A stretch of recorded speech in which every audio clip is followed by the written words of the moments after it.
कि मैं ये बातें क्यों कर रहा हूँ, क्योंकि इस जगह पर आकर जब भी आप ब्लॉग करोगे या बोलोगे ना, तो आपके पास शब्द नहीं होंगे उस घटना को, उस दृश्य को बताने के लिए। तो दोस्तों, ये जो आप देख पा रहे हैं ये शहीदी स्मारक है। तो ये जो कुआं आज आपको खाली दिख रहा है, उस समय ये पूरा कहते हैं कि लाशों के साथ भर गया था।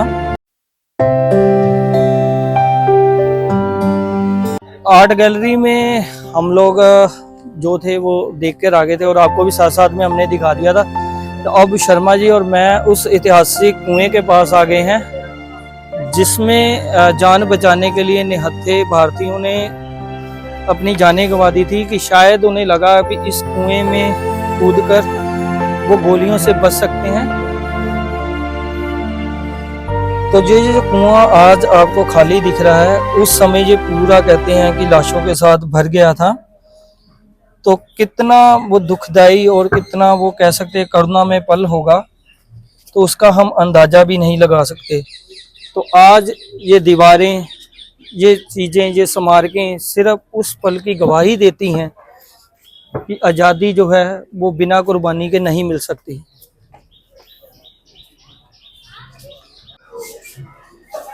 गैलरी नंबर 1 से अब हम लोग आगे आ गए हैं। अब ये गैलरी नंबर 2 है। यहाँ पर जो है लाइट एंड साउंड शो लगा हुआ है।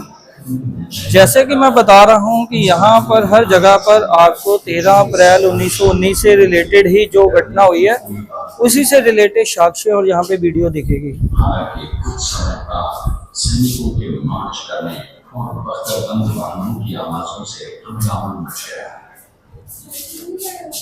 तो जो भी यहाँ पर टूरिस्ट वगैरह आए हुए हैं, तो वो यहाँ पे लाइट एंड साउंड शो का जो है वो उसको देख रहे हैं। और यहाँ पे गैलरी नंबर 2 है। तो ये देखिए, ऐसे करके अंधेरा है, अंधेरे में शायद आपको वीडियो कम दिखे। तो ये देखिए, यहाँ पर भी लाइट एंड साउंड शो जो है वो लगा हुआ है। तो चलिए शर्मा जी, चलते हैं बाद में।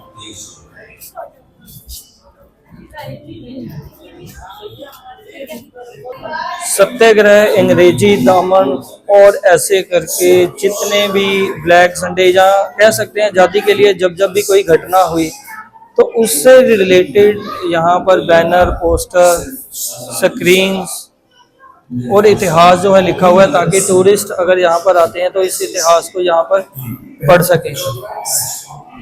ये देखिए, ऐसे करके घायल जवानों को भारतीय सैनिक हॉस्पिटलों में ले जाते हुए। तो ये वो हमारे बहादुर जवान जो देशभक्त, जिन्होंने अपने अंग जो हैं वो गवा दिए थे।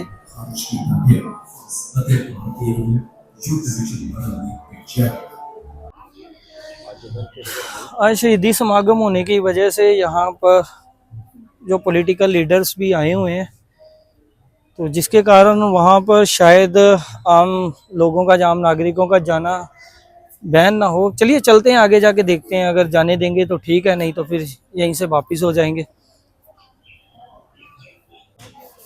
तो दोस्तों, ये जो दीवार आप देख रहे हैं, तो इसके ऊपर जनरल डायर द्वारा चलवाई गई गोलियों के निशान आज भी ज्यों के त्यों मौजूद हैं।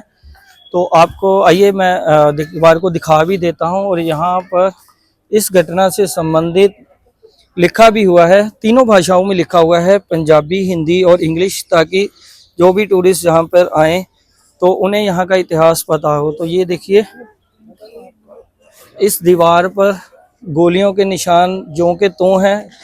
1919 को ये गोलियां चली थी और आज 2026 चल रहा है। तो आप खुद हिसाब लगा लो कि कितने सालों बाद भी ये निशान गवाही भरते हैं उस बर्बरता की। कहते हैं कि जो जुल्म होता है उसका कभी मिटाया नहीं जा सकता। वो उसकी जो भी जुल्म की कहानी है किसी ना किसी रूप में लिखी जाती है। तो आज ये जो गोलियों के निशान हैं ये बता रहे हैं जनरल डायर द्वारा किए गए वो कत्लेआम को। तो चलिए फिर साथ साथ में आगे बढ़ते हैं और भी आगे जाकर ऐसी हमें और भी निशानियां और भी चिन्ह मिलेंगे जो जलियांवाले बाग की उस घटना को बताते हैं। तो आज कोई समागम था, क्योंकि 13 अप्रैल आज शहीदी दिन है वही, तो उसी के कारण यहाँ पर टूरिस्ट के साथ साथ यहाँ पे पॉलिटिकल लीडर्स भी आए हुए थे। जिसके कारण हमें हो सकता है कि कुछ जगह पर वीडियोग्राफी की इजाज़त ना हो, लेकिन जहाँ जहाँ होगी वहाँ वहाँ पर आपको जाकर हम दिखाते रहेंगे। शर्मा जी कहाँ गए? आओ शर्मा जी। तो दोस्तों ये जो आप देख पा रहे हैं ये शहीदी स्मारक है, यानी कि ये उन शहीदों को याद रखने के लिए उनकी याद में ये स्मारक बनाया गया है, ताकि हम अपने इतिहास को जो है वो याद रख सकें। और ये काफ़ी जो है यादों को ताज़ा भी करता है। तो आपको दिखाते हैं कि किस तरह से इस स्मारक को संभाल कर रखा गया है हमारी यहाँ की सरकारों के द्वारा। तो आइए आपको मैं दिखाता हूँ साथ में।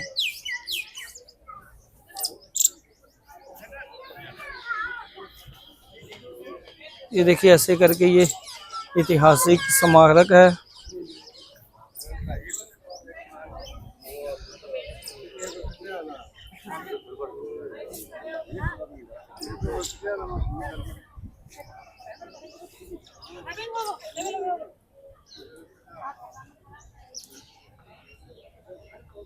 तो यहाँ पर आज काफ़ी ज़्यादा मतलब सेंटर से भी कोई पॉलिटिकल लीडर्स आए हुए हैं और हमारी यहाँ स्टेट के भी शहीदों को नमन करने के लिए। तो एक रास्ता जो सामने आप देख पा रहे हैं वो उनके लिए है। यहाँ से सिर्फ पॉलिटिकल जो फिगर्स हैं वही आ सकते हैं। तो जो भी टूरिस्ट आए हुए हैं तो उनके लिए ये वाला ऐसे कॉरिडोर जो बाहर से निकलने के लिए दिखाया गया है।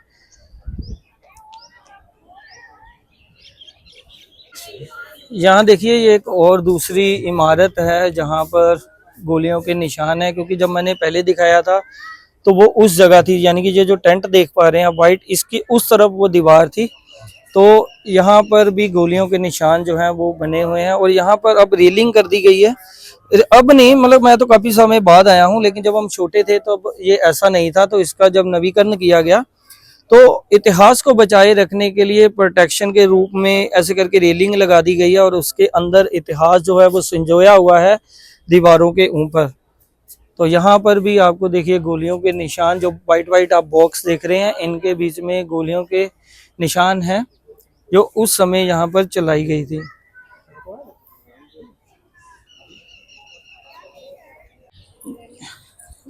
ये है वो अमर ज्योति जो उन शहीदों की याद में जलाई गई है। और ये अखंड ज्योति है, यानी कि ये 24 घंटे 24/7 यानी 24 घंटे सातों दिन यहाँ पे जलती रहती है। और ये एक उनको याद किया जाता है, उन शहीदों को। मैं आपको बार बार ये शब्द क्यों रिपीट कर रहा हूँ, क्योंकि यहाँ पर आपको सिर्फ और सिर्फ शहीदों के नाम या उनको समर्पित चीज़ें ही मिलेंगी। तो इसलिए मैं जो भी चीज़ देखता हूँ तो उसके साथ अपनी एक लाइन की ये उन शहीदों को याद करने के लिए जरूर जोड़ देता हूँ। क्योंकि भाई आप भी यहाँ पर आएंगे ना तो आपको भी यहाँ पर समझ लगेगी कि मैं ये बातें क्यों कर रहा हूँ। क्योंकि इस जगह पर आकर जब भी आप ब्लॉग करोगे या बोलोगे ना तो आपके पास शब्द नहीं होंगे उस घटना को, उस दृश्य को बताने के लिए। तो ये जोत जो है उन शहीदों, उन शांति में प्रदर्शन कर रहे भारतीयों जिन्होंने अपनों को खोया, उनकी याद में जलाई गई है।